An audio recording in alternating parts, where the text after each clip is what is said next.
اپنے ذہن میں تہیہ کریں کہ اب ہم نے بدل جانا ہے.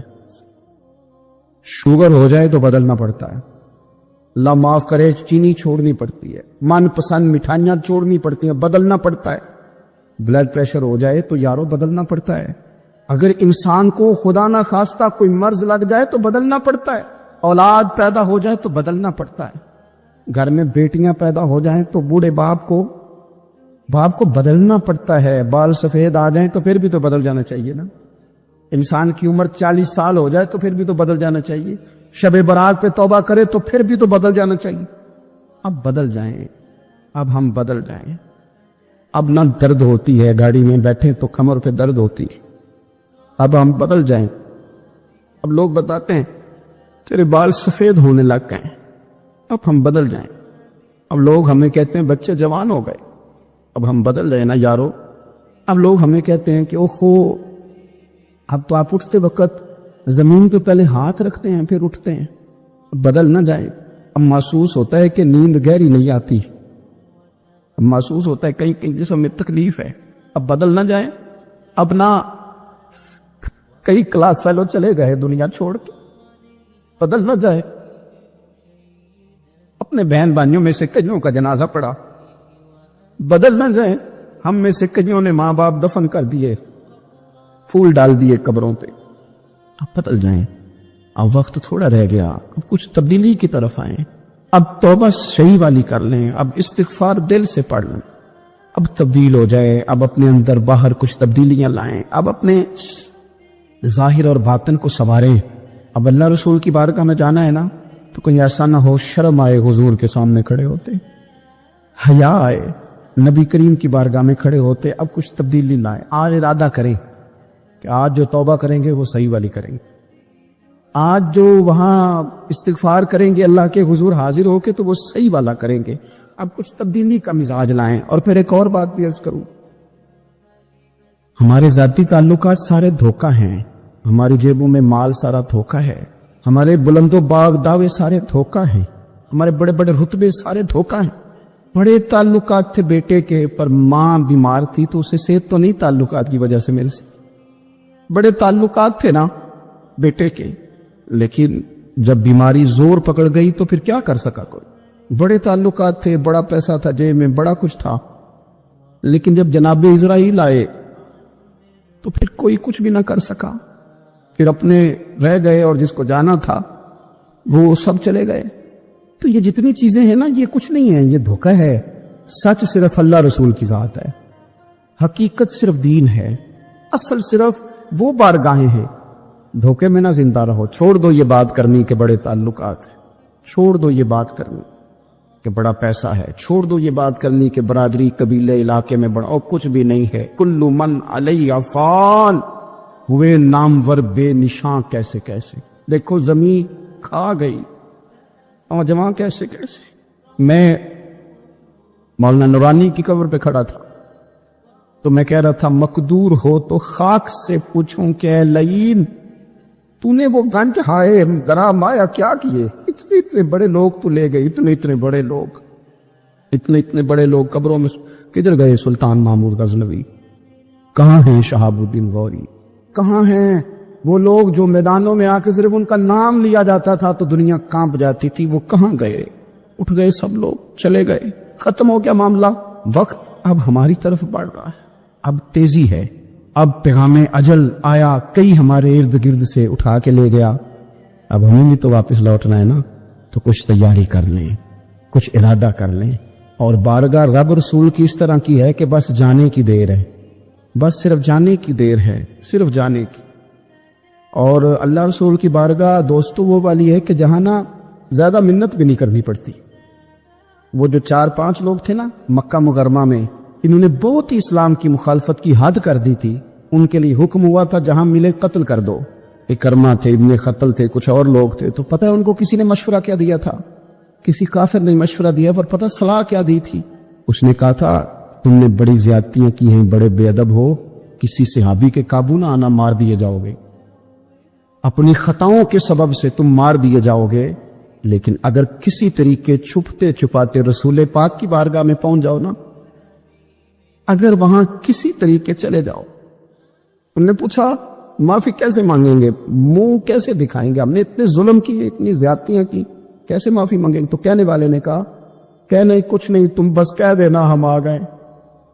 اس سے زیادہ تو بات ہی کوئی نہیں, اتنا ہی تو صرف کہنا ہے آ گئے, اور نہ آتے تو جاتے بھی کہتے, بس تم اتنا کہہ دینا ان العبد اذا اعترف ثم تاب تاب اللہ علیہ.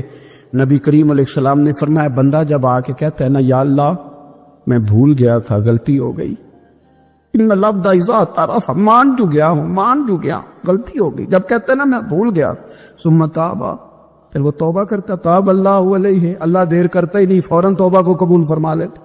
ہمارے ہاں نا کچھ لوگ تو طبعاً سخت ہیں, اللہ معاف فرمائے, اور کچھ رد عمل کے طور پر سخت ہو گئے. کچھ باتیں دلوں میں بیٹھ گئی ہیں جنہوں نے طبیعتوں کو سخت کر دیا. کبھی کہیں آپ بہو سے کہ چلو بوڑھی ساس سے اگر کبھی کو بات سخت نکل گئی ہے تو معاف کر دے, وہ تیار نہیں ہوتی, وہ کہتی ہے تمہیں پتہ نہیں میرے ساتھ کیا کچھ ہوا. کبھی ساس سے کہا جائے نا چلو بھول گئی تھی بچی تو آپ درگزر کر دیں, تو کہتے ہیں تمہیں پتہ نہیں میرے اندر سختی کتنی آ گئی ہے, دکھ کتنے بیٹھ گئے.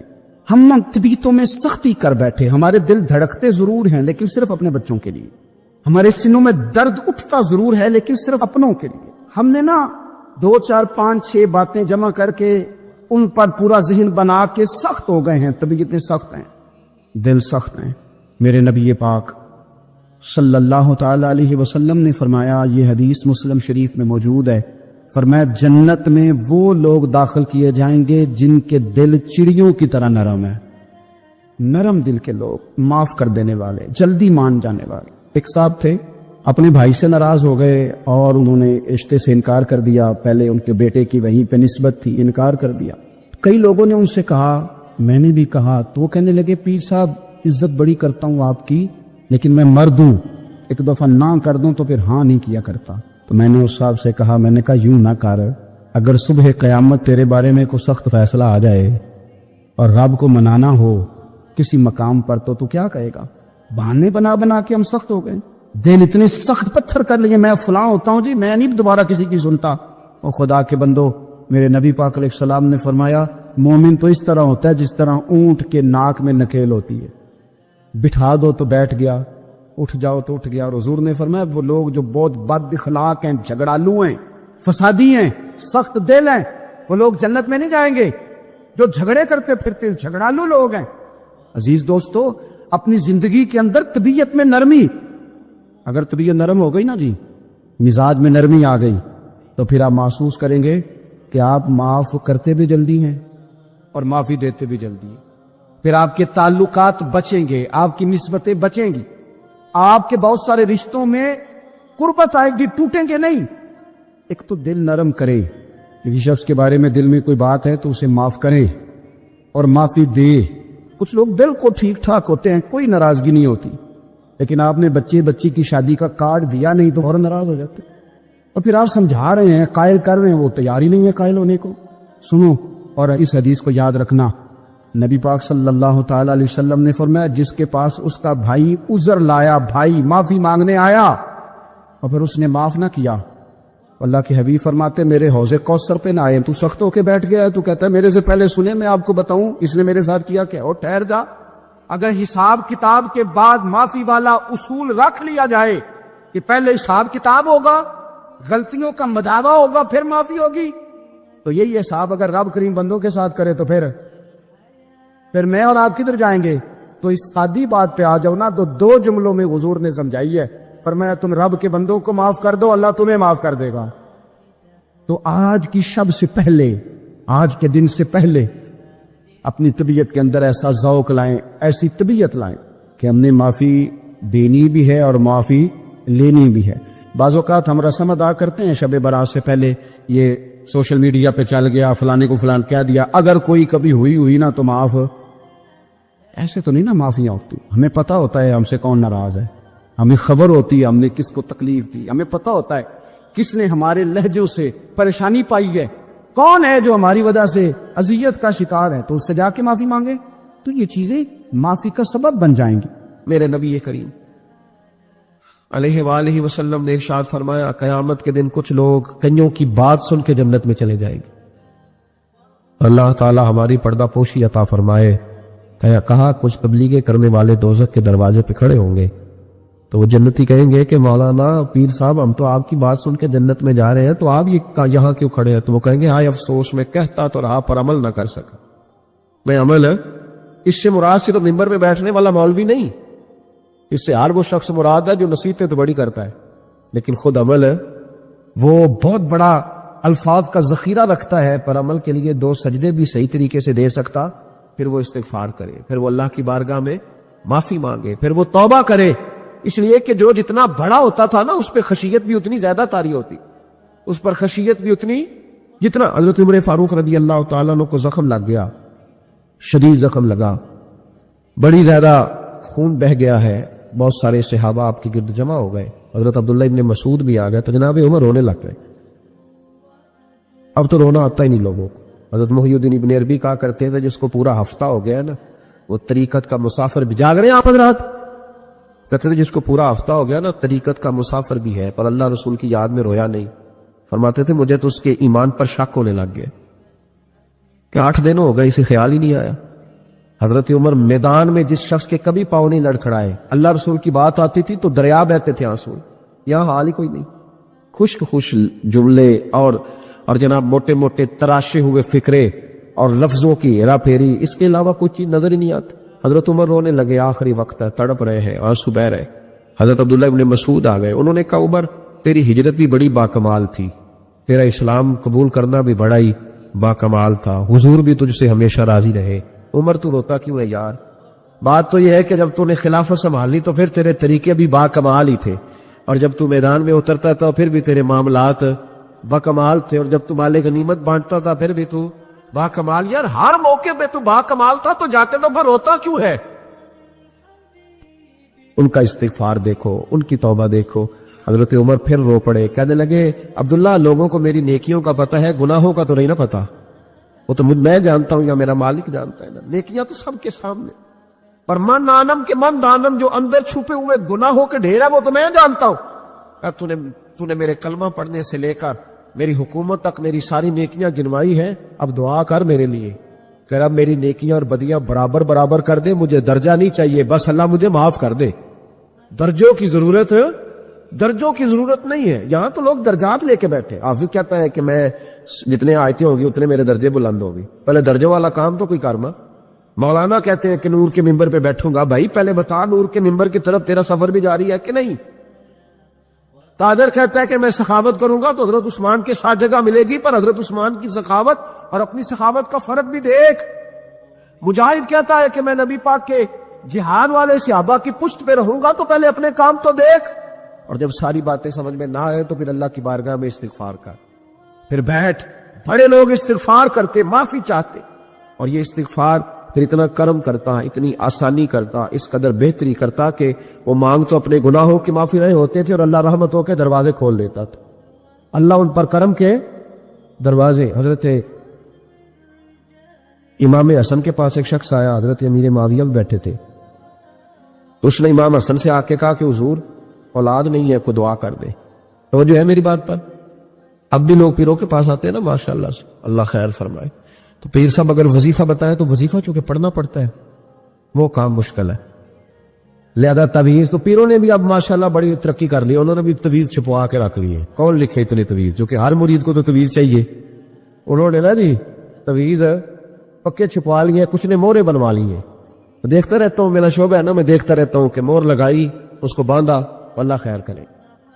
اب وہ نفسیاتی معاملہ ہے، ظاہر ہے 100 بندہ تویز لے کے گیا تو 1.5 کو تو فرق پڑے گا ہی نا بیچ میں سے، تو جس کو فرق پڑ گیا اس کا فیس بک پہ دے دیا کہ یہ میری کرامت ہے جی، تو جس کا نہ پڑا جی جڑے محرم راز حقیقت دے او تے راز حقیقت کھول دے نہیں، اے جنہ ویکھیا نہیں او کرن گلا، جنہ ویکھ لیا او تے بول دے ہی نہیں۔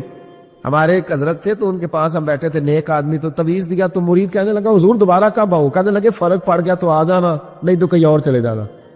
اس لیے کہ شیخ عبدالعزیز دباغ رحمت اللہ علیہ کے ایک مرید نے کہیں تنقید کر دی تھوڑی سی، یہ لفظ بس نا بہت بڑے ہیں، ان کی میں تشریح نہیں کروں گا، جتنے جملے اتنی بات کر کے بیت جاؤں گا، ان کی تشریح نہیں ہو سکتی، یہ ان کی توضیح نہیں ہو سکتی، کچھ تفصیل نہیں ان کی ہو سکتی، یہ جملے بڑے، میں کوئی تشریح نہیں کروں گا۔ اس نے کہا کہ حضور فلاں فلاں فلاں فلاں جگہ مجھے پریشانی ہے آپ کے حوالے سے، تو آپ فرمانے لگے میں نے کون سا باندھا ہوا ہے، نہیں سمجھ میں بات آتی تو کہیں اور چلا جا. باندھ کے رکھا، نہیں دروازے کھلے ہوئے کہیں اور چلا جا، ختم ہو گئی بات. تنقید کرنے کی ضرورت چھٹی.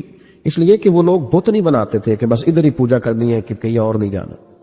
یہ چھوڑے ہے نا ہمارے یہاں چکر چلا ہوا، میرے علاوہ کہیں اور نہ جانا. شیخ عبد الوہاب شرونی فرمایا کرتے تھے یہ تو نقص ہے تیرے اندر کا، یہ تو تیرے اندر کا نقص ہے. اگر تو قابل ہوتا تو کہتا جا سنگیا سارا زمانہ دیکھ، اگر کو میرے جیسا ملا تو چلا جانا، اور اگر میری طرح کا نہ ملا تو پھر کہیں اور جا دیکھا سارا. او بھائیو کیا چکر ہے، وظائف لوگ پوچھتے تھے تو ان پہ عمل کرتے تھے، وہ چیزیں فائدہ دیتی. حضرت امام حسن سے آ کے وظیفہ پوچھا اس شخص نے، کہا حضور اولاد کوئی نہیں تو وظیفہ بتایا، تو آپ نے فرمایا استغفار پڑھا کر. کیا کر؟ اس نے کہا ٹھیک ہے. تو حضور پھر میں دوبارہ کب آؤں؟ تو امام حسن کہنے لگے بے اولاد ہے نا تو، استغفار کا وظیفہ بتایا نا؟ کہا. فرمانے لگے اب اس وقت آنا جب اللہ تجھے 10 بیٹے عطا کرے گا. کتنے؟ 2 4 نہیں 10 ہی کہہ دیے. تو حضرت امیر معاویہ رضی اللہ عنہ دیکھا، کہنے لگے حسن اتنا بڑا دعویٰ. آپ فرمانے لگے میں نے کہہ دیا ہے نا تو اللہ فضل کرے گا. ہاں اللہ خیر کرے گا، خیر ہو جائے گی. وہ شخص کئی سالوں کے بعد آیا، کئی سالوں کے بعد، تو حضرت امیر معاویہ کو بھی ساتھ لایا. کہنے لگا حضور اللہ کے فضل سے اللہ نے 10 بیٹے عطا فرمائے، پورے 10 ہی اللہ نے دیے. تو حضرت امیر معاویہ کہنے لگے جناب بات تو آپ کی سچی ہو گئی، پر مجھے بھی بتائیے وظیفہ کہاں سے لیا؟ فرمانے لگے قرآن پاک سے. سورہ نوح کی 10 11 12 آیت پڑھو. اللہ فرماتے تم استغفار پڑھو، میں تمہاری بیٹوں سے بھی مدد کروں گا، مالوں سے بھی مدد کروں گا. تو میں نے استغفار بتائی تھی اور قرآن میرے اللہ کا ہے، رب کا وعدہ جھوٹا ہو سکتا؟ فرمایا 10 بیٹے ملنے تھے، میں نے کہہ جو دیا تھا. اور میرے بھائیوں یاد رکھیں استغفار اللہ کی رحمت نازل کر. ایک ہوتا ہے خوف، ایک ہوتی ہے خشیت. خوف والے لوگ توبہ کرتے ہیں، خشیت والے استغفار کرتے ہیں. ایک ہوتا ہے خوف، ایک ہوتی ہے خشیت والے استغفار کرتے ہیں. نبی کریم علیہ السلام نے فرمایا میں دن میں 100 مرتبہ استغفار کرتا ہوں، دن میں 100. توبہ والا کہتا ہے کہ میں بھول گیا تھا مجھے معافی مل جائے، اور خشیت والا کہتا ہے میرا یار ناراض نہ ہو جائے، وہ استغفار ہی کرتا رہتا ہے، وہ معافی مانگ. حضرت رومی نے مثال دی ہے، فرماتے ایک عورت تھی تو بھیک مانگا کرتی تھی. ایک دن بادشاہ کے دروازے پہ بھیک مانگنے گئی تو بادشاہ کو پسند آ گئی، اس نے نکاح کر لیا. 20 کنیزائیں اس بی بی کے پاس تھی خدمت کرنے کے لیے، روٹی دینے کے لیے، کپڑا دینے کے لیے، لیکن وہ ہر وقت روتی رہتی تھی، ہر وقت روتی. ایک سمجھدار کنیز کہنے لگی کہ ملکہ اب تیرا درجہ بہت بڑا ہے، تو ہر وقت روتی رہتی ہے، معافیاں ہی مانگتی رہتی ہے ہر وقت، کون سی ایسی نعمت ہے جو تیرے پاس نہیں؟ تو وہ کہنے لگی اس لیے تو روتی ہوں. کیا مانا؟ کہنے لگی اس لیے روتی ہوں کہ میں اس قابل نہیں تھی جو مجھے مل گیا، کہیں میرے سر کا سائیں ناراض نہ ہو جائے، وہ کہیں بگڑ نہ جائے. مجھے پتا ہے کہ میں کیا تھی اور مجھے کہاں تک پہنچا دیا. میں روتی اس لیے ہوں کہ کبھی کہیں وہ ناراض. حضرت عمر اس لیے روتے تھے کہ کہیں مصطفیٰ ناراض نہ ہو جائے. حضرت ابو بکر اس لیے تڑپتے تھے کہ کہیں اللہ کا فضل روٹھ نہ جائے. یہ جو مولا علی اپنے کمرے میں بیٹھ کے زور زور سے استغفار پڑھتے تو اس لیے نہیں کہ بڑے پاپ تھے جن کی معاذ اللہ معافی مانگتے تھے، اس لیے کہ رب رسول کہیں ناراض نہ ہو. خشیت تھی کہ جہاں ہم پہنچے ہوئے کہیں وہاں سے واپس.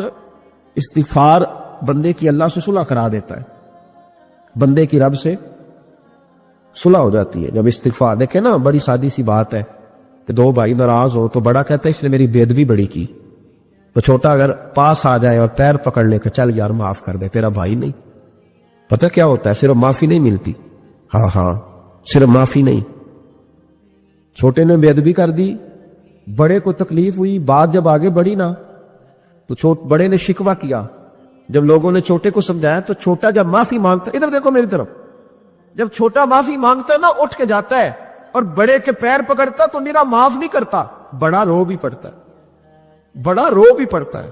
اور وہ کہتا ہے کہ وہ میں اور تو اماں کے پاس اکٹھے بیٹھتے، ایک باپ کی موٹر سائیکل پہ اکٹھے بیٹھتے، تو تیرا اور میرا رشتہ یار تو نے یہ کیوں؟ وہ جو آنسو نکلتے ہیں نا وہ درد ہوتا ہے، وہ کیف ہوتا ہے، وہ سوز ہوتا ہے، وہ لذت ہوتی ہے، وہ پیار ہوتا ہے. رب کہتا ہے تو معافی مانگ، انہو کان غفارا، تو معافی مانگ، میں تجھے معاف بھی کروں گا، تیرے اوپر رحمت بھی فرماؤں گا، تیرے اوپر کرم نوازی بھی کروں گا، تجھے نواز دوں گا، تجھے عطا کروں گا. حضرت موسیٰ کلیم اللہ علیہ السلام کا زمانہ مبارکہ تھا، قحط پڑ گیا، بارش نہیں ہوتی. ہم لوگ نا اب تو خیر ہمارے پاکستان میں تو ٹیبل ٹاک ہوتی ہے, ٹاک شو ہوتے ہیں ہمارے یہاں, تو پتہ کیا جاتا ہے کہ بارش ہو کیوں نہیں رہی, پر اس پہ یہ ہوتا ہے کہ دھواں بڑا چڑھ گیا ہے, حالات بڑے خراب ہیں, فلاں ایسے ہو گیا, قحط کا. ہم تو اسباب تلاش کرتے رہتے ہیں نا جی, فوگ بہت زیادہ ہے, فلاں چیز ایسے ہے, فلاں چیز ایسے ہے, ہم تو یہ تلاش کرتے رہتے ہیں. وہ لوگ یوں نہیں کرتے تھے, وہ سیدھے جا کے مصلوں پہ بیٹھتے تھے, اس لیے کہ وہ کہتے تھے جب رب چاہتا ہے تو پھر کوئی چیز کسی چیز کو روک سکتی, اور سیدھے مصلے پہ بیٹھتے. اعلیٰ حضرت فاضل بریلوی رحمۃ اللہ علیہ کے پاس ایک مولانا محمد حسین آئے, وہ فلکیات کے بڑے ماہر تھے. تو اعلیٰ حضرت نے فرمایا ذرا ستاروں کا حساب لگا کے دکھاؤ بارش کب ہوگی. کہنے لگا پورا مہینہ تو نہیں ہوگی. تو اعلیٰ حضرت رحمۃ اللہ علیہ فرمانے لگے کہو کہ میرا علم کہتا ہے مہینہ نہیں ہوگی, اللہ چاہے تو ابھی ہو سکتی ہے. کہنے لگا جی وہ تو ٹھیک ہے پر میرا علم, وہ جیسے روز لوگوں نے پیر نیٹو سے شاہ صاحب نہیں کھولے ہوتے کہ بارش کب آئے گی, اور اس کی طرف نہ دیکھ, مسلے پہ بیٹھ, مہربانی کر مسلے پہ بیٹھ, اللہ کی بارگاہ میں حاضر ہو, اس سے معافی مانگ, اسے منا تاکہ وہ رحمت کی بارش. کہنے لگا جی میرا علم کہتا ہے. تو اعلیٰ حضرت فرمانے لگے پھر وہی بات, تو کہہ اللہ چاہے تو بارش ابھی, لیکن یہ جو اڑ گئے ہیں نا بیچارے, یہ اڑی گئے ہیں, یہ جہاں الجھ گئے ہیں وہاں یہ لوگ الجھ گئے, اللہ ہمیں الجھنے سے محفوظ فرمائے. تو اعلیٰ حضرت اٹھے تو فرمایا ٹائم کیا ہوا ہے گھڑی پہ. کہنے لگا جی 12. تو اعلیٰ حضرت نے گھڑی گھمائی, اب کیا بج گیا؟ کہنے لگا 4 بج گئے. فرمانے لگے بج گئے نا 4. کہنے لگا جی آپ نے گھڑی گھما جو دی ہے. فرمانے لگے اللہ بھی جب چاہے تو ستارے گھما دیتا ہے, اللہ بھی ستارے گھما دیتا ہے بارش. کہنے لگا جی وہ تو ٹھیک ہے پر مہینہ نہیں ہو سکتی. اڑا ہوا بندہ, اس کا کوئی علاج ہے جو اڑ جو جائے, اس کے لیے قرآن کہتا ہے وَإِذَا خَاطَبَهُمُ الْجَاهِلُونَ قَالُوا سَلَامًا, اسے سلوٹ کرو دور سے, اسے کہو تو جان اور تیرا. کہنے لگا جی ہو نہیں سکتی پورا مہینہ. فرمانے لگے یار تو جا اپنا کام کر. وہ شخص کہتا ہے میں نے دروازہ کھولا اعلیٰ حضرت کا, کمرے سے باہر نکلا تو تیز بارش ہو رہی تھی. واپس آیا تو میں نے کہا احمد رضا یہ عقیدہ کہاں سے لیا ہے؟ فرمایا دروازہ مصطفیٰ سے لیا ہے صلی اللہ علیہ وسلم. تو یاد رکھیں کہ اللہ کو منانا چاہیے, استغفار کرنا چاہیے, اس کی برکات. حضرت موسیٰ ساری قوم کو لے کے نکل گئے. آؤ بھائی میدان میں اللہ کی بارگاہ میں استغفار کریں اور بارش کا سوال کریں, بارش مانگے. جب باہر نکلے دیر تک دعائیں ہوتی رہیں. تو حضرت موسیٰ علیہ السلام کو رب کریم نے وہی فرمائی کہ موسیٰ آپ کی قوم میں نے ایک شخص ہے جس کو 40 سال ہو گئے نافرمانی کرتے, اس نے رب سے صلح نہیں کی. کتنے لوگ ہیں؟ ایک, اور 40 سال سے وہ نافرمان ہے, اس کو مجمع سے نکال دو بارش ہو جائے گی. اگر ایک گناہگار کی وجہ سے بارش رک جاتی ہے, اور جہاں دروازے کھلے ہوئے ہوں, جہاں تنہائیاں خوفناک ہو, اور جہاں تباہی اتری ہوئی ہو, اور جہاں لوگ کروڑوں روپیہ مال ہڑپ کر گئے ہوں, اور جہاں علماء کو ہاتھ کڑیاں لگا کے ٹھنڈی زمینوں پہ لٹا دیا جائے, اور قوم کہہ رہی ہو اچھا ہوا اچھا ہوا, اور لوگ پھبتیاں اڑا رہے ہوں, مذاق کر رہے ہوں, تو پھر اس قوم پہ اس طرح کر کے فضل الہی. اور یہ مولوی کا معاملہ نہیں, یہ تو ممبر رسول کا معاملہ ہے. میرے مصطفیٰ نے یہ نہیں کہا پیر میرا وارث ہے, حضور نے فرمایا عالم میرے دین کے وارث ہے. ہاں حضور نے فرمایا جس نے عالم کے چہرے کا دیدار کیا سمجھے میں نے اپنے نبی کی زیارت کی ہے. لیکن یہاں تو خیر یہ عنوان نہیں, ورنہ میں اس پر جاتا. ہائے, تو کہا ایک بندہ ہے 40 سال سے اللہ کی نافرمانی کر رہا ہے, وہ اگر نکل جائے تو بارش ہو جائے گی. حضرت موسیٰ نے اعلان کر دیا بھی ایک شخص ہے, وہ اگر نکل جائے تو بارش ہو جائے گی. پتہ تو ہوتا ہے نا سب کو, مجھے بھی پتہ ہے کہ میں اندر سے کیسا ہوں, اور آپ کو بھی خبر تو ہوتی ہے نا. نہیں جب بات ہو رہی ہوتی ہے تو پھر پتہ تو چلتا ہے نا کہ بات کہاں جا کے سیٹ ہو رہی ہے, پتہ چلتا ہے نا. اسے ابھی چل گیا پتہ, اب اندر ہی اندر رونے لگا. اور دیکھو امام رازی اور امام غزالی دونوں نے لکھا ہے کہ اس درد سے رویا, اس درد سے کہ ادھر والے کو بھی پتہ نہ چل جائے, مجمع کے اندر کھڑا ہے اور ادھر والے کو بھی استغفار دیکھو, ادھر والے کو پتہ نہ چل جائے, اور ادھر والے کو بھی کہیں ہجوم غم میں بھی توہین ضبط غم نہ ہوئی. ہم اس احتیاط سے روئے کہ آنکھ نم نہ ہوئی, ہجوم غم میں بھی توہین ضبط غم نہ ہوئی. ہم اس احتیاط سے روئے کہ آنکھ نم نہ ہوئی, روئے بھی پر کسی کو آنسو نہیں دیکھنے دیے. اب اس درد سے کہتا ہے اللہ تو معاف کرنے والا ہے نا, تو معاف کرتا ہے, پردہ پوشی کرتا ہے. اور مالک اگر لوگوں کو پتہ چل گیا تو میرے تو بچوں کا بھی جینا حرام کر دے, یا اللہ میری تو آنے والی نسل بھی تڑپ کے وقت گزارے گی. مالک تو معاف کر دیا کرتا ہے, لوگ نہیں معاف کرتے. اے اللہ یہ میری خوبیاں بھول جائیں گے, میری خامیوں پر بات. مالک میں یہ ذلت نہیں برداشت کر سکتا, فضل فرما. حضرت موسیٰ نے دوبارہ اعلان کیا, نکلتے ہو کہ نہیں نکلتے؟ پھر تڑپا, خدا بندہ مجھے بے آبرو نہ کر. یہ ذلت اور رسوائیاں یہ نہیں برداشت ہوتی. اللہ درگزر. حضرت موسیٰ نے تیسرا اعلان کیا, نکلتا ہے یا میں پھر اس کا نام لوں؟ اللہ سے پوچھ کے نام لوں اس کا, بتاؤ کون ہے؟ اب تو تڑپ گیا, کہنے لگا مالک میں تیری بارگاہ میں استغفار کرتا ہوں, آئندہ نہیں کرتا, آئندہ نہیں کرتا. یہ لفظ ادا کیے, بندہ کوئی بھی نہیں نکلا. رب کریم نے بارش عطا کر دی, تیز بارش. جب برسی نا تیز بارش, لوگ تو مین دیکھ کے دوڑ گئے. تو حضرت موسیٰ کہنے لگا یا اللہ مجھے بھی تو بتا, تو نے کہا تھا کہ جب تک بندہ نہیں نکلتا بارش نہیں ہوگی. تو نکلا کوئی بھی نہیں, بارش ہو گئی, ماجرا کیا ہے؟ تو رب کریم نے فرمایا موسیٰ بس اس نے مجھ سے صلح کر لی, اس نے مجھ سے صلح کر لی. اور امام غزالی نے لفظ لکھے, حضرت موسیٰ نے پوچھا, حالانکہ اللہ اپنے نبیوں کو غیب کے خزانے دیتا ہے, پوچھا کہ اللہ مجھے اس کا نام بتا دے. تو رب کریم نے فرمایا موسیٰ جب گناہگار تھا تب نہیں کسی کو بتایا, جب پاپی تھا تب نہیں بتایا, جب مجرم تھا تب نہیں بتایا, اب کیسے بتا دوں؟ فرمایا اس کی میری صلح ہو گئی ہے. اور فرمایا جو بارش نہیں نہ ہو رہی تھی وہ بھی اس کی وجہ سے نہیں ہو رہی تھی, اب جو ہوئی ہے نا تو یہ بھی اسی کی وجہ سے ہوئی ہے. ایک سزا یہ ہوتی ہے کہ انسان جب گناہ کرنے لگتا ہے تو اللہ نعمتوں کے دروازے کھولتا ہے, مہلت دیتا ہے. 500 سال تک فرعون کو مہلت دی. کتنے؟ یہاں جو 5 سال حکومت کر لیتا ہے وہ کہتا ہے سب سے قابل میں ہی ہوں, مجھے مہلت جو ملی ہوئی ہے. 500 سال مہلت دی اللہ تعالیٰ نے. اور فرعون کی قوم پر پتہ عذاب کس طرح کیا آئے تھے؟ ٹڈیاں مسلط کر دی اللہ نے. یہ گھومتی نہیں چھوٹی سی, ہم اپنی زبان میں اس کو کچھ لوگ مختلف ناموں سے یاد کرتے ہیں, کوئی مکڑی کہتا ہے, کوئی کچھ کہتا ہے. مسلط کر دی, جاتی نہیں. ان پر بنی اسرائیل کے ان مقابل جو فرعون کی قوم تھی ان پر الزام اس طرح کا عذاب آیا کہ مینڈک مسلط کر دی اللہ تعالیٰ. برتن کھولتے تھے اندر مینڈک نکلتا تھا, دنیا کی ہر دوائی استعمال کرتے تھے لیکن مینڈک نکل آتا تھا. تھوڑا سا سمجھا کریں چیزوں, ہمارے رنگ نہیں زیادہ گورے کہ ہم پر عذاب نہیں آتا. کوئی بہت زیادہ اللہ تعالیٰ معاف فرمائے دولت نہیں جمع کرا بیٹھے شاہی خزانے میں کہ ہم سے پوچھا نہیں جائے. یہ مہلت ہے, مہلت کو مہلت سمجھو. پر جب پکڑ آتی ہے نا اللہ کریم کی, میں نے دیکھا ہے کروڑوں روپیہ, 6 اولادیں. ایک شخص کے بچے باہر سے آ رہے تھے, وہ بندہ بیمار تھا. مجھے کہنے لگا حضرت جی دعا کریں میں ان کے آنے سے پہلے مر جاؤں ورنہ آ کے مجھے مار دیں گے. دعا کریں. اتنی بے سکونی, کروڑوں روپیہ پڑا ہے تو یہ عذاب نہیں؟ کوئی ضروری ہے کہ پتھر ہی برسیں گے تو سمجھ آئے گی؟ یہ جو سگا بیٹا بوڑھے باپ کے قریب سے گزر جاتا ہے, سلام نہیں لیتا, تو اس کو عذاب نہیں سمجھتے؟ یہ جو امت کی بیٹیاں, امت کی بچیاں, ہماری بچیاں ایک سال کے اندر 75,000 ہزار بچی ایک ڈویژن سے بھاگ کے شادی کر رہی ہے, اور ایک صوبے سے. تو اس کو آپ اللہ کا عذاب نہیں سمجھتے؟ یہ معمولی بات ہے. نہیں ہمارے رنگ ہو رہے, ہم بڑے سمارٹ ہیں. 1500 سال مہلت دی نوح علیہ السلام کی قوم کو. کتنے سال؟ بول کے بتائیے, بول کے دوبارہ بولیے. 1500 سال. کوئی آدمی اپنی سمارٹنس پہ خوش نہ ہو جائے کہ 20 سال ہو گئے میں تو نافرمانی بھی کر رہا ہوں, روٹی بھی پک رہی ہے, میں تو حرام بھی کھا رہا ہوں, پھر بھی سب ٹھیک ہے. 1500 سال مہلت دی. پھر حضرت نوح کہنے لگے اللہ میں نے تو بڑا سمجھایا, نہیں باز آتے. رب کریم نے فرمایا کشتی بناؤ. اللہ کے پیغمبر کشتی بنانے لگے تو قوم مذاق اڑانے لگ گئی. اب کیا کرنے لگے ہو؟ اب کشتی بنانے لگے ہو, خیر تو ہے, کون مذاق اڑا رہی ہے؟ حضرت نوح علیہ السلام کا. آپ نے کشتی بنائی, پانی کہاں سے نکلا؟ نہ بارشیں ہوئی نہ سیلاب آئے. ایک تندور تھا, اس کے اندر سے پانی نکلنا شروع ہو. کبھی تو دور سے بھی پانی نکلا ہے, پر جب نکالنے والا چاہتا ہے تو وہاں سے بھی ایک تندور سے پانی نکلا.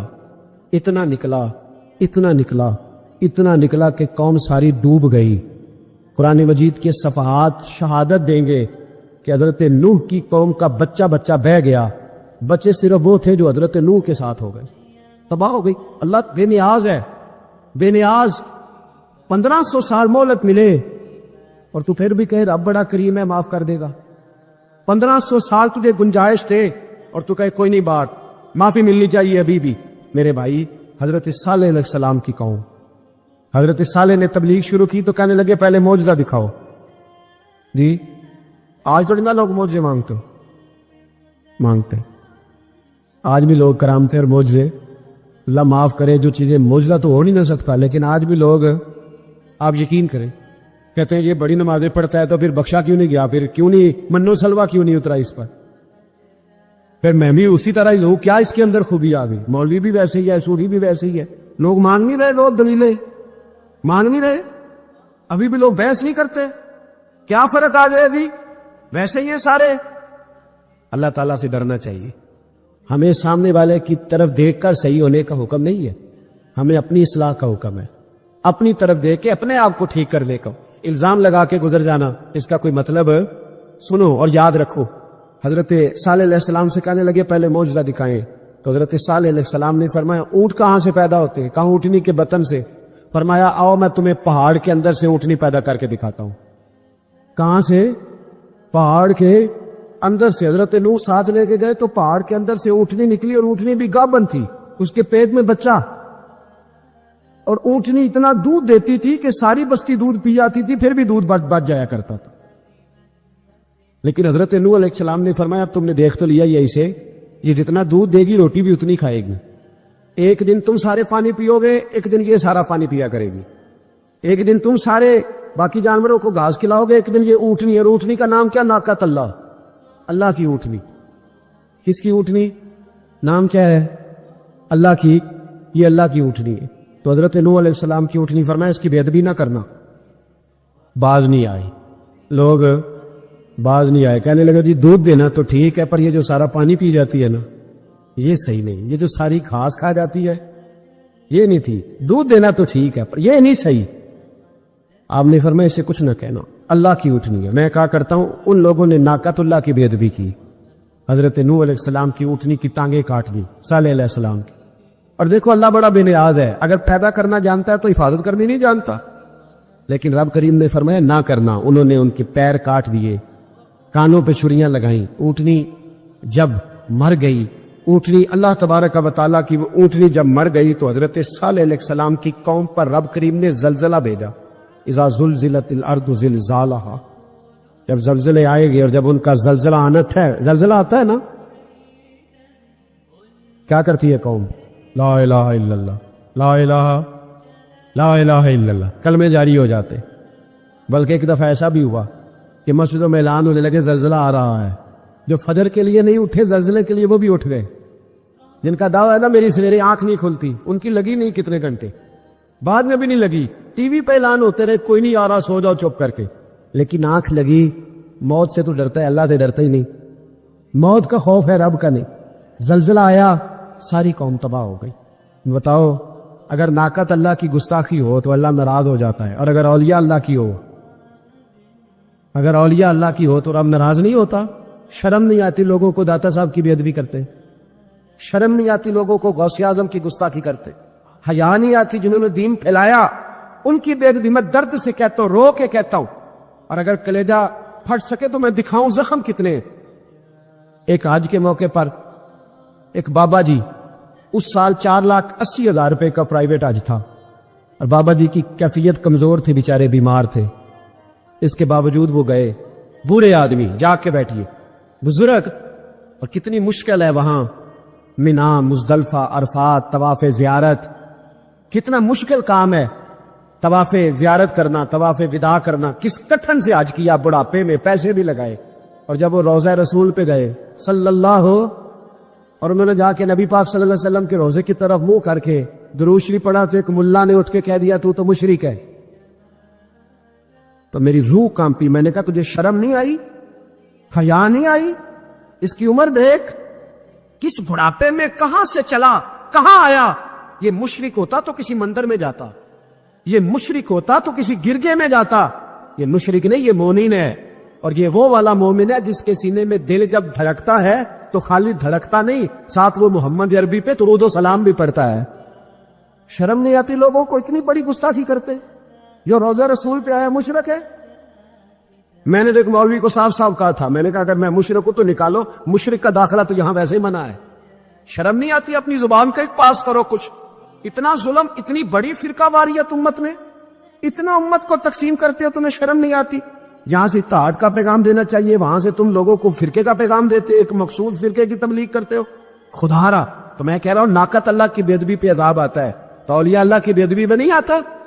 داتا صاحب ساری زندگی تبلیغ کرتے رہے، ایک آدمی نے اٹھ کے کہہ دیا جناب وہ تو شرک کا اڈا ہے، تو رب کریم ناراض نہیں ہوتا ان باتوں سے؟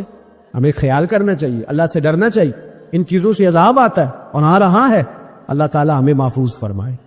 اللہ ہمیں اس سے قوم لوط پہ بھی عذاب آیا، ہم جنس پرستی، مرد مردوں سے بدکاری کرتے، حضرت نوح نے سمجھایا کہ یہ کام درست فطرت کے خلاف ہے، یہ کام درست نہیں۔ جب انسان یہ کام کرتا ہے تو زمین اور آسمان کانپتے ہیں۔ اب میں کیسے کھول کے بتاؤں، میرے پاس اعداد و شمار ہے کہ پاکستان کے اندر اس کام کی کیفیت کیا ہے اور کس طرح کر کے لوگ، میں تو رونا روتا رہتا ہوں داڑھی کا۔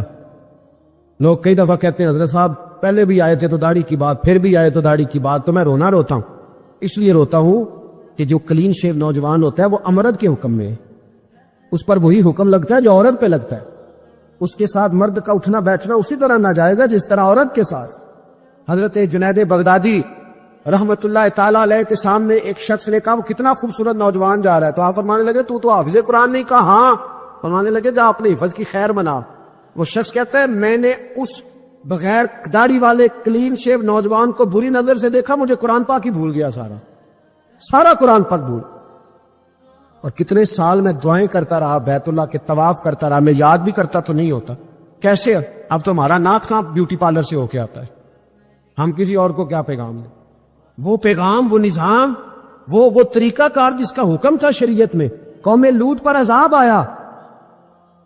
صحیح بیٹھتے ہوں گے بچے جو موٹر سائیکلوں پہ بیٹھتے ہیں، میں نے گجرانوالہ کی سڑکوں پہ بچوں کو، نوجوانوں کو جو تماشے کرتے سرے عام دیکھا ہے تو مجھے ڈر لگتا ہے، اور کوئی روکنے والا نہیں، شغل ہو رہا ہے، ہنس رہے ہیں، اور سامنے عورتیں بھی ہے، سب ہو رہا۔ کتنی تکلیف کی بات۔ حضرت نوح کی قوم یہ کام کرتی تھی، قرآن پاک نے بیان کیا ہے۔ حضرت نوح نے سمجھایا، فرمایا رب کریم نے تمہیں اپنی خواہش پوری کرنے کے لیے جائز طریقہ عطا فرمایا، عورتوں سے نکاح کرو، اور اس نکاح کی برکت سے جو اللہ تمہیں اولاد دے گا اس کو اللہ تبارک و تعالیٰ تمہارے لیے باعث بخشش بھی فرمائے گا۔ لیکن جب قوم نہ مانی تو جو قوم لوط کا عمل کرے اس کا علاج قرآن نے بیان فرمایا کہ آسمان سے پتھر برسیں گے۔ پھر پتھر برسے سے، اور جن کے بڑے بڑے اچھے دماغ تھے ان کے دماغ چکنا چور کر دیے گئے، تباہ کر دیے گئے، ان کے دماغ زمین پر بچھاڑ دیا گیا۔ اللہ مہلت دیتا ہے، لیکن اس کا مطلب یہ نہیں کہ انسان توبہ ہی نہ کرے۔ حضرت شعیب علیہ السلام کی قوم پر بھی عذاب آیا، اس لیے کہ بددیانتی کرتی تھی، ناب تول میں کمی کرتی تھی۔ میں نے کہا تھا شب قدر کی رات کہ یہ کوئی تماشا ہے کہ شب رات آئی تو ساری رات روتے رہے، یا اللہ معاف کر دے، یا اللہ معاف کر دے، رو رو کے چیخے مار مار روئے۔ شب قدر آئی تو پھر چیخے ماری، ساری رات روئے۔ تو جس بندے کا پروگرام ہی نہیں سویرے بدلنے کا، دکان پہ بیٹھ کے پھر وہی ناب تول میں کمی، پھر وہ اللہ تعالیٰ معاف کرے۔ میں ایک مضمون پڑھ رہا تھا تو وہ فوڈ کے اسپیشل لوگ تو میں لکھا تھا مہربانی کرو ملاوٹ ہی اچھی چیز کی کر لو، مرچ میں کیری تو نہ ملاؤ اینٹوں کی، وہ تو بیمار کرتی ہے، وہ تو خون کی انتوں کو روک دیتی ہے۔ وہ کہنے لگا، اور وہ کہتا ہے میں تمہیں بتاتا ہوں کون کون سی چیز ملائی جا سکتی ہے، وہ ملا لو۔ خدا را اس قوم پہ رحم کرو، مہربانی۔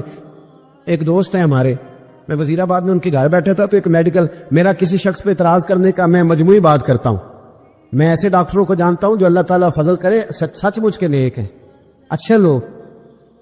تو بچے کا میڈیکل سٹور ہے، تو والد بیمار ہو گیا، تو کہتا ہے ابا جی ڈاکٹر صاحب نے کہا آپ کو ڈرپ لگنی ہے، تو سگے باپ کو ڈرپ لگانے لگا، تو باپ کیا کہتا ہے پتر تیری مہربانی مینوں کوئی اصلی لائی، او نہ لائی جڑی لوکاں نوں لانے۔ اب وہ پیار سے سنا رہا ہے بات۔ میں نے اسے کہا کہ یہ تو ڈوب مرنے کا مقام ہے نا، ڈوب مرنے کا مقام، کہ جس ملک کے اندر دوائی بھی صحیح نہ بکے، اصلی نہ ملے دوائی بھی، اور پھر وہ قوم کہے کہ ہم نے تو پورے روزے رکھے، ہم نے تو بڑا صدقہ اور خیرات کیا، دوائی بھی اصل نہ ملے۔ جناب شعیب علیہ السلام کی قوم ناب تول میں کمی کرتی تھی، اللہ تبارک و تعالیٰ نے ان پر بتا عذاب کس طرح کا بھیجا، شدید گرمی ہوئی۔ اللہ ہمیں محفوظ فرمائے، سارے آمین کہہ دیا۔ دیکھے کتنا اچھا موسم کر دیا رب کریم، اللہ ہمیں محفوظ فرمائے، اللہ رحمت فرمائے۔ شدید گرمی کی لہر آئی، باہر اتنی گرمی ہوئی کہ لوگ اپنے گھروں میں گھس گئے، جس طرح سورج کی شعائیں گھروں کے اندر داخل ہو جاتے، اس طرح گرمی کی لہر اندر داخل ہوئی، اور جس طرح کسی کو آگ لگ جائے تو وہ آدمی اچھلتا کودتا ہے نا، اس طرح یہ لوگ اچھلنے لگے اور اچھل کود کے مر گئے۔ جرم کیا تھا؟ ناپ تول میں کمی کرتے۔ حضرت داؤد کی قوم بھی تباہ ہوئی۔ جرم کیا تھا؟ ہفتے والے دن مچھلیاں نہیں پکڑنی تو یہ پکڑتے تھے۔ حکم ہے نا مسلمان کو نماز کے ٹائم کوئی اور کام نہیں کرنا، نماز پڑھنی ہے۔ میرا خیال ہے مسلمان تو فٹافٹ آ جاتے ہیں، سارے پہنچ جاتے ہیں نا مسجدوں میں۔ ہلکا ہلکا بول رہے ہیں آپ، کیوں نہیں پہنچتے؟ اگر حضرت سیدنا، اور پتہ انہیں سزا کیا ملی؟ اللہ نے فرمایا اس ٹائم عبادت کرنی ہے، کام نہیں کرنا، وقت نہیں ہوئے کام کا۔ انہوں نے مچھلیاں پکڑی، 12,000 لوگ تھے، پتہ ہے مالک نے سزا کیا دی؟ بندر بنا دیا اللہ کریم۔ قرآن مجید کا پہلا سپارہ پڑھے، فَجَعَلْنَاهَا نَكَالًا لِمَا بَيْنَ يَدَيْهَا وَمَا خَلْفَهَا۔ اللہ فرماتے ہیں پچھلوں کے لیے بھی عبرت بنا دیا، بعد والوں کے لیے بھی عبرت، نشان عبرت بنا دی۔ بندر بن گئے، اور جو ان کے دوست جو بچ گئے تھے ان کے پیر چومتے تھے، روتے تھے۔ 3 دن بندر بن کے زندہ رہے، پھر اللہ نے سب کو اجتماعی موت دے دی۔ اگر مسلمان سے اللہ کہے کہ نماز کے ٹائم کاروبار نہیں، جمعے کے ٹائم کاروبار، تو مسلمان کہتا ہے نہیں مجھے مہلت ملی ہوئی ہے۔ یہ تو اس وقت پتہ چلتا ہے نا جب بچے ڈیوٹی لگاتے، ہاں ہاں ہاں عذاب آتا ہے، اس وقت پتہ چلتا ہے۔ میں نے دیکھا یہ منظر، اس وقت پتہ چلتا ہے جب بچے کسی ملازم 6,000 کی ڈیوٹی لگاتے، کہتے ہیں ابے کا دھیان رکھنا، ہم دکان پہ بیٹھنے لگے۔ پھر اسے سمجھ آتی ہے اگر میں نماز کے ٹائم مسجد میں ہوتا تو آج میری اولاد میری خدمت میں ہوتی۔ میں نماز کے ٹائم مسجد نہیں گیا تو بچوں نے 6,000 کا ملازم بٹھایا ہے، ابا جی کا خیال رکھ، ایک نرس بلائی ہے تو خیال رکھ۔ ادھر ہوتے ہیں مسلمان نماز کے ٹائم۔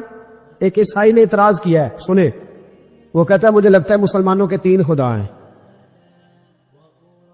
مسلمان اڑ گیا، کہنے لگا نہیں ہمارا تو ایک ہے، کہا نہیں 3 ہے، معاذ اللہ استغفر اللہ، ہمارا ایک ہے۔ کہنے لگا نہیں میں ثابت کرتا ہوں، ایک تمہارا خدا 5 نمازوں کا ہے، ایک رمضان کا ہے، ایک عید کا ہے۔ لگتا ہے معاذ اللہ عید والا زیادہ تگڑا ہے، تم زیادہ آتے ہو، رمضان والا لگتا ہے اس سے کچھ کمزور ہے، تم تھوڑے آتے ہو، اور 5 نمازوں والا شاید سب سے کمزور ہے۔ بات عقل کی ہے کہ نہیں؟ اس نے اعتراض ٹھیک کیا تو مسلمان کو چاہیے نا خیال کرے۔ ایک یہودی نے لکھا تھا، اس نے کہا تھا جس دن مسلمانوں کی تعداد فجر کی نماز میں اتنی ہو گئی جس دن جتنی جمعے میں ہوتی ہے، اس دن نہ کوئی یہودی سازش کرے گا نہ کوئی عیسائی تلوار نکالے گا۔ شرط یہ ہے کہ یہ اسی طرح فجر پڑھنے ہیں جس طرح جمعہ پڑھنے آتے ہیں، تو پھر کوئی شخص بھی ان کو کسی جگہ شکست دے سکتا تو اپنے ہمارے گناہ ہمیں پریشان کرتے۔ یہ جتنی آزمائشیں ہیں ان کے پس منظر میں گناہ ہیں۔ ہماری زندگی کے اندر جتنی تکلیفیں، ہماری پریشانیوں کا سبب ہم خود ہیں۔ بہت ساری جگہوں پہ ہم غلطی کرتے ہیں، اس کی ہمیں سزا ملتی، غلطی کی سزا۔ ایک نوجوان نے مجھے بڑی گہری بات سنائی، میرا قریبی تعلق تھا، کہنے لگا گھر میں بڑا مسئلہ ہے، بڑی پریشانی ہے، ماں اور بیوی کا ماحول اتنا سخت ہو گیا کہ نمٹ نہیں سکتا۔ آپ یقین کریں میں نے ڈیٹیل سے ساری چیز کو اسٹڈی کیا، میرے پاس اتنا وقت نہیں ہوتا، پھر بھی میں نے اس فیملی کو پورا پڑھا تو غلطی نوجوان کی نکلی۔ نہ اس پہ اماں اعتبار کرتی ہے نہ بیوی اعتبار کرتی۔ اس نے جھوٹ بول بول کے اس طرح کی ماحول پیدا کر دیا ہے کہ کوئی اس پر اعتماد کرنے کو تیار ہے۔ اگر آپ ناراض نہ ہو تو ایک بات کروں، پتہ ہے گھر میں ماحول کب خراب ہوتا ہے؟ باہر والے ہماری تقریر سنتے ہیں، گھر والے ہمارا عمل دیکھتے ہیں۔ جب وہ دیکھتے ہیں نا کہ یہ کس طرح کا شخص ہے، اس کے رویے، اس کا کردار، اس کا لب و لہجہ کتنا برا ہے، اور یہ کردار کا کتنا کمزور ہے۔ اعلیٰ حضرت فرمایا کرتے تھے نیک وہ ہوتا ہے جس کی تنہائی صاف ستھری ہوتی ہے، اس لیے ماحول بگڑ جاتا ہے۔ یہ جو ہم کہتے ہیں نا میرے سجن بڑے بنتے ہیں پھر ٹوٹ جاتے ہیں، کچھ لوگ ایسے ہوتے ہیں جو ان کے پاس جاتا ہے انہی کا ہو جاتا ہے، وہ کہیں اور کے قابل کیوں بلا؟ اس لیے کہ ان کے کردار میں ٹھنڈک دیکھتا ہے، ان کے لب و لہجے میں مٹھاس دیکھتا ہے، اس شخص میں اتنی خوبصورتی دیکھتا ہے کہ اسی کا بن جاتا ہے۔ مشکاہ شریف میں ایک بڑی منفرد حدیث ہے، بڑی انوکھی، بڑی نرالی۔ صرف شعروں پہ نہیں وجد ہونا چاہیے، ہمیں حضور کی باتوں پر بھی تو وجد ہونا چاہیے نا۔ ہمارے طلباء نا اب کتاب و سنت کو اس ذوق سے نہیں پڑھتے جو صوفیاء نے ہمیں دیا ہے، اور عام پڑھنے والی عوام بھی اس ذوق سے نہیں پڑھتی، ورنہ بعض چیزیں ایسی ہیں جن پر ساری ساری رات روح وجد کرتی۔ یہ حدیث پاک دیکھیے گا، حضرت سیدنا عوف بن مالک رضی اللہ تعالیٰ عنہ اس حدیث کے راوی ہیں۔ نبی پاک صلی اللہ علیہ وسلم فرماتے ہیں میرے پاس فرشتہ آیا، روز دعا مانگتے تھے نا حضور امت کی بخشش کے لیے، تو فرماتے میرے پاس فرشتہ آیا تو رب کریم نے فرمایا محبوب 2 باتوں میں سے ایک اختیار کر لو۔ کون سی؟ کہا محبوب یہاں تو وعدہ کرتے ہیں کہ آپ کی آدھی امت کو بخش دیا جائے گا، یہاں آپ یہ اختیار کر لیں کہ آدھی امت ابھی، اور یہاں آپ سفارش کا حق لے لیں، آپ قیامت میں سفارش کیجئے گا، آپ کا رب آپ کی سفارش کو قبول کر لے گا۔ حضور فرماتے ہیں مجھے اختیار دیا گیا، یہاں آدھی امت کی بخشش کرا لوں، فوراً۔ سودے ہوتے ہیں نا بڑے، یہ بھی انوکھا سودا ہے جو رب کریم اپنے محبوب سے فرما رہا کہ یہاں ابھی آپ اختیار لے لیں، آدھی امت بخشی گئی۔ تو رسول کریم صلی اللہ علیہ وسلم فرماتے ہیں میں نے کہا نہیں مالک آدھی نہیں، تو مجھے سفارش کا حق دے، پھر جس کی میں سفارش کروں تو قبول فرما۔ پھر پیغام حق آیا کہ والا سوف یؤتیک ربک فترضی، محبوب جس طرح آپ کہیں گے آپ کا رب آپ کو راضی کر دے گا۔ اسی طرح سے ایک حدیث سیاستہ میں موجود ہے، رسول کائنات صلی اللہ تعالی علیہ وسلم فرماتے ہیں کہ اللہ تعالیٰ نے ہر نبی کو ایک دعا دی، ہر پیغمبر کو اللہ نے ایک دعا دی، صحیح حدیث میں موجود۔ دیکھو دنیا میں انسان کو بڑے چانس ملتے ہیں، اگر تو نفع لے گیا تو لے گیا۔ اللہ تبارک و تعالیٰ زندگی میں ایک دفعہ موقع دیتا ہے، انسان کو عزت بھی دیتا ہے، دولت بھی دیتا ہے، اسے بہت ساری چیزوں سے نوازتا ہے۔ اگر اس کی گردن میں سریا آ گیا تو تب بھی آ گیا، اور اگر اس کا جھکاؤ رکوع تک چلا گیا تو تب بھی چلا گیا۔ اب اس کے اختیار میں، اور میں کئی دفعہ کہہ چکا ہوں کہ عاجزی اور انکساری کا تعلق آپ کے دل کے ساتھ ہوتا ہے۔ اگر آپ کی باطن میں میل آ جائے کسی بھی سبب سے تو پھر آپ نے اللہ تبارک و تعالیٰ کے کرم کا کوئی شکریہ ادا نہیں کیا، اور اگر وہاں عاجزی رہے، دل جھکا رہے، باطن آپ کا رب کے ساتھ جڑا رہے، اس کا معنی یہ ہے کہ پھر آپ تواضع میں ہیں، پھر ابھی تک آپ کے اندر وہ میل کچیل نہیں آئی جو بہت ساری چیزوں پہ رکاوٹ بن جاتی۔ اگر ہمیں چانس دیا جائے کہ لو جی قبول کرا لو، تو بڑے بیچارے لوگ ہیں جن کے دلوں کے اندر، روحوں کے اندر ایک لیڈر رقص کر رہا ہے، وہ جلدی سے کہیں کہ کبھی مجھے لیڈر بنا دیا جائے تو موج لگ جائے۔ ایک چانس ہے، بڑے سارے لوگ ہیں جو چاہتے ہیں کہ دنیا کی ساری دولت اکٹھی کر کے پیروں میں لے آؤں، ایک چانس مل جائے تو جانے لوگ کیا کریں۔ نبی پاک صلی اللہ علیہ وسلم فرماتے ہیں، حضور کی تو ساری دعائیں قبول ہیں نا، فرماتے ہیں ہر پیغمبر کو اللہ نے ایک دعا دی، ہر پیغمبر کو کہ محبوب مانگ لیں، جو مانگیں گے دیا جائے گا۔ یہ یقینی قبولیت کی دعا ہے۔ حضور فرماتے ہیں مجھے بھی رب نے اجازت دی کہ محبوب ایک دعا کی اجازت ہے، آپ جو مانگیں گے نا قبول کیا جائے گا، مانگ لیں۔ یعنی رب کریم نے فرمایا، خزانوں قدرتوں کے مالک نے فرمایا حبیب جو مانگو گے دے دوں گا، مانگ لے۔ تو حضور فرماتے ہیں میں نے کہا اللہ میری دعا کو محفوظ کر لے، تو میری دعا محفوظ کر دے، میں قیامت کے دن اپنی امت کے لیے مانگوں گا۔ وہ جو ہر نبی کو چانس ملا تھا کہ ایک دعا، میں نے کہا تھا پھر کہتا ہوں، اور رحمت کی امید کرتے ہوئے کہتا ہوں کہ دوزخ میں تو کیا میرا سایہ نہ جائے گا، کیونکہ رسول پاک سے دیکھا نہ جائے گا۔